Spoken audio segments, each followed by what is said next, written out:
Right now, scientists are using supercomputers to track the wobble of a subatomic particle with 0.48% precision. Yeah, and meanwhile, doctors are struggling to figure out why standard antivenom just isn't saving children from snake bites in Kerala. Exactly. And on the surface, you know, quantum physics and snake venom have absolutely nothing in common. But if you look closer, there's a thread. There really is, because when you look at the mechanics, both are examples of our systems, like our scientific models and our medical protocols, colliding with the really messy, unpredictable reality of the physical world. It's all about how we adapt when the rule book stops working. So, welcome to a very special deep dive. Today's mission is to basically act as your ultimate current affairs mentor. Right. We are taking this massive stack of sources you provided, 21 distinct, high-yield topics, and synthesizing them into something that actually makes sense. Yeah, if you're a learner trying to figure out the world, or maybe you're prepping for something super rigorous like the UPSC exams, this isn't just about memorizing headlines. We are moving from constitutional law to global geopolitics, all the way down to the bleeding edge of quantum physics. Because for anyone who really wants to be well-informed, the ultimate aha moment comes from understanding how these pieces interlock. We aren't just going to tell you what happened, we're going to explore the underlying logic. So let's start with the foundation of how societies organize themselves, the guardians of democracy. There's this fascinating standoff unfolding in West Bengal right now regarding the Election Commission, or EC. Right, the Trinamool Congress filed a petition claiming the EC is skewing the playing field at vote counting centers. Yeah, they argued that the EC is deploying way too many central government officers rather than state employees. And the implication there is that central employees might naturally lean toward the BJP, since they control the central government. But the BJP and the EC heavily countered this, and the Supreme Court ultimately dismissed the TMC's argument. They explicitly called it a fallacy. Okay, let's unpack this. Because playing devil's advocate here, isn't it just human nature for employees to lean towards their direct employer? You mean the one paying them? Right. The entity that signs their checks, manages their promotions, dictates their career trajectory. If I'm a state employee, my loyalty naturally drifts there, doesn't it? Well, sure, it's a natural assumption. But the Supreme Court's reasoning rests on a very specific legal principle regarding the election apparatus. Justice P.S. Narasimha stated that the moment officers are deployed for poll duties, their previous employment status effectively goes into suspension. Oh, wow. So they just belong to the EC. Exactly. Regardless of whether their regular salary comes from the state or the center, they belong exclusively to the Election Commission. It is a total, albeit temporary, transfer of authority. That makes sense. And furthermore, the returning officer uses randomized selection from both pools to mathematically neutralize any systemic bias. So it's about engineering neutrality through this temporary but absolute authority. But I mean, that naturally leads to a bigger question, which is who polices the ultimate authorities? Oh, the judiciary? Yeah. We just saw the resignation of Allahabad High Court Judge Yashwant Verma right before Lok Sabha impeachment proceedings were scheduled to begin over unaccounted cash found at his residence. And that single event really cracked open a much wider issue. Because between 2016 and 2025, there were 8,630 complaints filed against sitting judges. That is a staggering number. It is. And this is where the system's opacity becomes the real story. An RTI activist named Saurav Das requested detail on how those thousands of complaints were handled. Let me guess, he didn't get much. Not at all. The Supreme Court Registry provided a remarkably vague response. They simply stated, necessary action taken, and then they cited Section 8 exemptions of the Right to Information Act to withhold all the underlying details. Wait, I thought Section 8 of the RTI Act was usually reserved for things like sensitive national security issues or extreme personal privacy. How does a procedural complaint against a public judge fall under that umbrella? That is exactly the friction point here. The judiciary interprets its own independence very broadly. They sometimes view internal disciplinary disclosures as a threat to the institution's integrity. Huh? Yeah, they argue that protecting judges from frivolous public smear campaigns is necessary for them to rule impartially. But the irony is just striking, because the Supreme Court recently ordered the removal of an NCERT textbook, specifically because it referenced corruption in the judiciary. Right, citing it as potential criminal contempt. It really feels like an institution struggling to figure out how much transparency it can tolerate without losing the public trust it relies on. Precisely. And trust in institutions is the bedrock of representation. Which brings us to a massive, impending mathematical challenge in India. The NDA bloc is meeting to discuss the Delimitation and Women's Quota Bill. Oh, right, the push to expand the Lok Sabha to 816 seats. Exactly. This isn't just a policy tweak. It's a fundamental rewiring of the Lok Sabha based on updated population data. It's fascinating because, as a voter, you just assume your single vote carries a fixed, equal mathematical weight. But the reality is, the people drawing the borders of your constituency can actually change how much your vote matters. Yep. The math dictates the power. And it's not just India wrestling with this. The U.S. Supreme Court just handed down a ruling that fundamentally narrows the Voting Rights Act by striking down Louisiana's second majority-black congressional district. What's fascinating there is the underlying legal logic. The U.S. Supreme Court effectively ruled that the state's explicitly race-driven map, which was originally designed to create a second black majority district to comply with the Voting Rights Act, was actually an unconstitutional racial gerrymander. Wait, really? So trying to comply with the act violated the Constitution? That's the argument. It creates an incredibly high bar for proving intentional racial discrimination in voting maps. So both the world's largest democracy and the world's oldest democracy are currently paralyzed by the exact same problem. How do you draw lines on a map that yield truly fair representation without the map itself becoming a tool for bias? Exactly. It shows that democracy isn't a settled state. It's this constant, evolving mathematical negotiation between the citizen and the state. Which is a perfect pivot, actually, because the way a state defines its borders often mirrors how rigidly it defines its rules for the citizens living within them. Like the ongoing crisis with the Teacher's Eligibility Test, or TET. Right. The Supreme Court is currently reviewing its September 2025 ruling. That ruling requires in-service teachers for classes 1 to 8 to clear this specific test. And if they don't? If they don't, they face compulsory retirement. We are talking about the livelihoods of over 2.5 million teachers. That is brutal. You have teachers who have been in classrooms for a decade or more, suddenly told their practical experience is just void without this specific certification. The state is acting as a really rigid, uncompromising enforcer here. Enforcing the Right to Education Act standards? Yes. But what I find baffling is how selectively that rigidity is applied. You're referring to the situation in the tea gardens of West Bengal. Yes. The Paschim Banga Cha Major Samiti Union has taken the extreme step of going to the International Labor Organization. I like straight to the top. Exactly.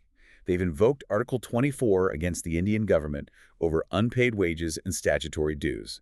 They're arguing that the state has completely failed to enforce basic minimums laid out in the Tea Act of 1953. It highlights a profound duality in state capacity. On one hand, the state has the administrative power to threaten millions of teachers with unemployment over a standardized test. Right. But yet it simultaneously faces accusations of total systemic negligence when it comes to enforcing the basic, legally mandated labor rights of its most vulnerable plantation workers. And while some citizens are forced to fight for their rights in international labor courts, others are literally dying to protect the physical integrity of the state itself. We really have to acknowledge the tragic news out of Chhattisgarh's Kanker district. Yes, the 4 district reserve guards who lost their lives. Right. They were disposing of a gunpowder dump left by left-wing extremists. It definitely grounds the conversation in a harsh reality. While we analyze policy and administrative law and comfort, there is an ongoing, lethal, internal security challenge. Yeah. The state's monopoly on violence is actively contested in these regions. It requires immense sacrifice just to maintain the baseline security needed for any of those democratic processes we discussed earlier to even function. Absolutely. And that physical environment is increasingly hostile, not just politically, but environmentally. Which brings us to public health and crisis management. The new alert system. Yeah, the government recently launched an indigenous cell broadcast alert system in partnership with CDOT and the NDMA. It bypasses regular SMS networks to blast emergency messages directly to mobile phones. And the mechanism behind this is vital. Because it uses cell tower broadcasting, it doesn't get jammed by network congestion during a panic. Oh, that makes total sense. Right. This kind of localized, immediate data delivery is the missing link for effective heat action plans. For instance, Thane has developed a responsibility matrix with the Council on Energy, Environment, and Water. What does that matrix actually do? It goes beyond just warning people it's hot. It triggers a pre-programmed interdepartmental response for water, hospitals, and power grids. That's brilliant. But having a brilliant automated plan is completely useless if you misallocate the resources to execute it. You're thinking of the National Clean Air Program compliance. Yep. The National Green Tribunal just heavily reprimanded southern states over this. Karnataka utilized 76% of its allocated funds, but 86% of that money went strictly to road dust control. Right, with a measly 6.6% going to combat vehicular emissions. That's like buying a state-of-the-art alarm system for your house, but leaving the front door wide open. Well, actually, to push back slightly on that analogy, road dust is a highly visible, tangible problem that citizens complain about daily. So politically, spending money on sweeping machines makes sense. Okay, I see that. But the NGT's point is about the underlying mechanism of lethality. Vehicular emissions contain PM2.5 and toxic gases like nitrogen dioxide. These particles are so small they bypass your respiratory defenses and enter your bloodstream. While road dust is mostly larger PM10 particles. Exactly. By focusing on dust, they are treating the visible nuisance while completely ignoring the invisible killer. So they're treating the wrong symptom. And that exact disconnect between ground reality and official protocol is causing a devastating snakebite crisis among children in Kerala right now. The details here are deeply concerning. India's standard medical protocols and the polyvalent antivenom produced target the so-called Big Four venomous snakes. Right. But a wave of deaths in Kerala is being driven by the hump-nosed pit viper. And why isn't this standard treatment working? I mean, why are doctors struggling to save these kids? Because of how the venom operates. The hump-nosed viper venom specifically causes acute renal failure. It just shuts down the kidneys entirely. Oh, wow. Yeah, and the standard antivenom does not contain antibodies calibrated for this specific toxin.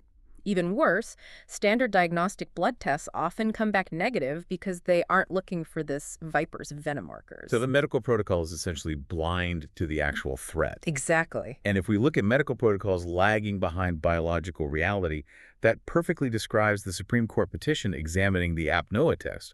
For those who don't know, this is the test used to determine brain death for organ transplantation. How does this test actually work? So, to confirm brain death, doctors must ensure the brainstem has completely lost its function. They temporarily remove the patient from the ventilator to allow carbon dioxide to build up in the blood. Okay. In a functioning brain, this buildup triggers an unavoidable reflex to take a breath. If there's no breath, brain death is confirmed. But the petition argues that the test itself is fundamentally dangerous. By removing the ventilator, you are intentionally reducing cerebral blood flow and oxygen. The argument is that the test might actually induce irreversible brain damage in a critically ill patient while you're just trying to diagnose it. It raises really profound questions about the mechanisms we use to define the end of life. And modernizing these medical tools requires a robust, independent biopharma sector. Which we are struggling with. Very much so. India's goal of medical independence is currently being crippled by a bureaucratic knot known as the GST inverted duty structure. Okay, explain this inverted duty structure to me like I'm a 5-year-old. How is a tax cutting hurting medical innovation? Okay, imagine you build custom bicycles. You have to pay an 18% tax to buy the raw metal, the gears, and the rubber. But when you sell the finished bicycle, the government only allows you to charge your customer a 5% tax. Wait, what? Yeah. You are paying out vastly more in taxes on your materials than you are collecting on your final product. So I'm constantly operating at a loss from a cash flow perspective. Exactly. That difference gets recorded as an input tax credit, but the actual money is locked up with the government. That makes absolutely no sense for a small business. Right. For a small or medium enterprise making active pharmaceutical ingredients or diagnostic kits, all their working capital is drained. They can't hire researchers or buy new equipment because their cash is trapped in a tax paradox. Which just forces reliance on imported materials from countries that don't have this bottleneck. Precisely. Which means supply chain independence isn't just about science. It's about raw economics. And speaking of raw economics, let's look at the ultimate global supply chain. Energy. Huge news coming out of the Middle East. The UAE exiting OPEC. Yes. The UAE has made the monumental decision to exit OPEC and OPEC+. They are leaving the oil cartel entirely to boost their production capacity from 3.5 million to 5 million barrels per day. So what does this all mean? It represents a fundamental fracture in geopolitical strategy. Historically, the UAE moved in lockstep with Saudi Arabia. And Saudi Arabia's strategy is to tightly control global supply to keep oil prices high and stable. But the UAE is reading the writing on the wall regarding the global transition to green energy. They want to maximize their output right now, while oil is still the world's primary fuel, and use that massive influx of cash to build a diversified post-oil economy. They realize the casino is closing, and they want to cash out their chips right now. Great way to put it. And this isn't just distant geopolitical maneuvering. It has direct transit implications. Just recently, the Indian-linked LPG supertanker Sarv Shakti successfully navigated the Strait of Hormuz. That strait is a terrifyingly narrow choke point. It's incredibly volatile due to the Iran conflict. Yeah. If the UAE dramatically increases oil production outside of Opec quotas, they have to move it through these contested waters. For you, listening in India, successful transit of increased UAE output means diversified supply, potentially cheaper oil, and enhanced national energy security. And India is playing a very active, aggressive game of geopolitical chess to secure those trade routes. Here's where it gets really interesting. India's Mazagon dock, which is a massive defense public sector undertaking, just acquired a 51% stake in the Colombo Dockyard in Sri Lanka for $53 million. This is a textbook strategic countermove. China has spent years building immense influence right in India's backyard, most notably at the Hambantota port in Sri Lanka. Right. By securing a controlling stake in the Colombo dockyard, India establishes a critical maritime footprint. It counters Chinese influence while throwing a vital economic lifeline to a struggling Sri Lankan enterprise. But wait, this is where the policy seems to contradict itself. Yeah. At the exact same time we are aggressively blocking Chinese influence in Sri Lanka, India is easing foreign direct investment norms to allow up to a 10% Chinese or Hong Kong stake in domestic companies under the automatic route. How does that make sense? Yeah. We block them at our maritime borders but invite them into our domestic factories. It requires incredible nuance. It's the difference between decoupling and de-risking. Okay. India knows it cannot completely decouple from the Chinese supply chain if it wants to rapidly scale its own domestic manufacturing, especially in sectors like electronics and green tech. That's true. So allowing a capped 10% stake brings in essential capital and technical know-how without surrendering majority control. You contain them strategically, but engage them practically. Managing those geopolitical borders is a high-wire act. But honestly, managing biological borders might be harder. Which brings us to one of the most bizarre stories of the year.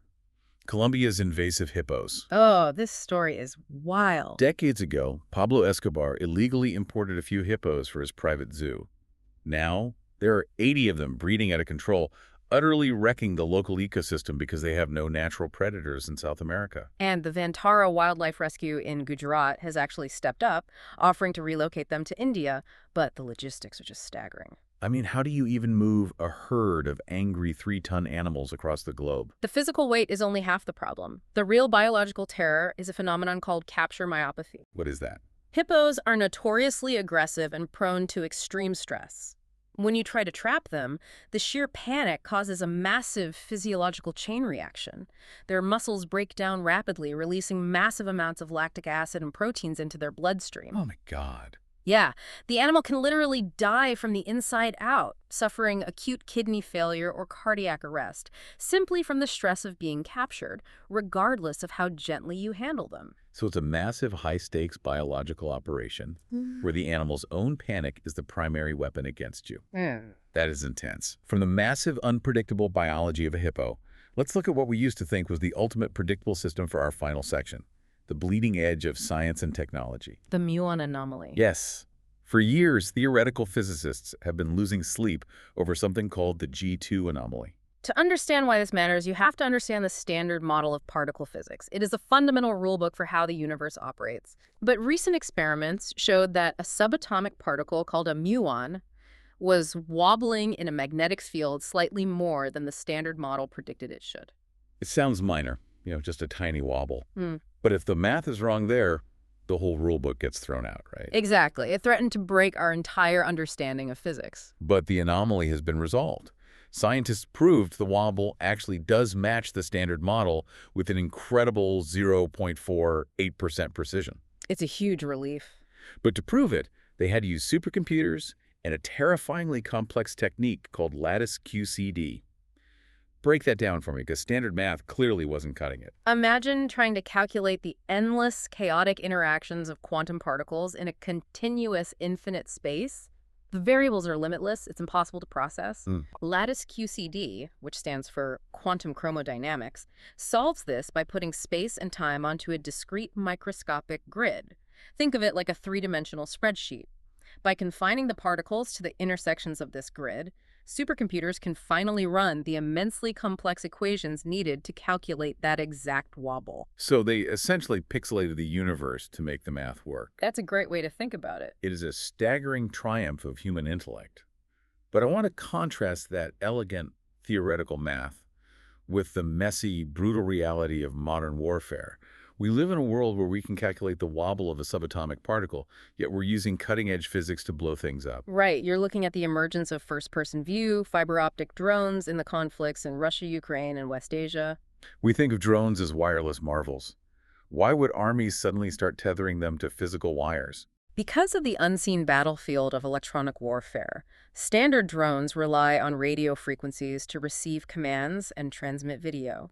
Those invisible waves can be easily jammed, spoofed, or severed by electronic warfare equipment, rendering the drone useless. So the signal gets lost. Yes. But a drone that spools out a physical, hair-thin thread of glass fiber as it flies. Electronic warfare can't touch it. You cannot hack a physical beam of light traveling through glass from miles away. It is entirely unjammable. That is the ultimate juxtaposition.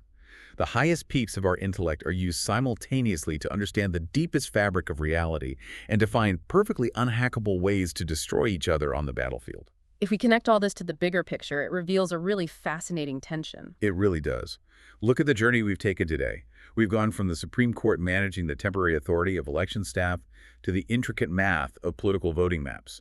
We've seen the state act as a rigid enforcer against teachers while facing international labor complaints from tea workers. It's all connected. Yeah. We've explored the misallocation of clean air funds, the tragic gaps in medical protocols for snake bites and brain death, and how tax structures strangle our biopharma independence.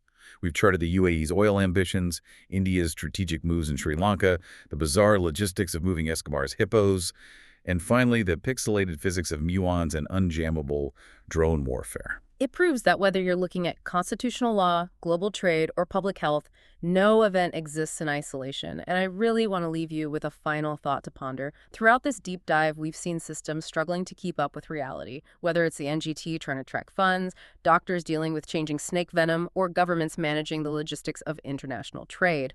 As a learner navigating this incredibly complex world, ask yourself this.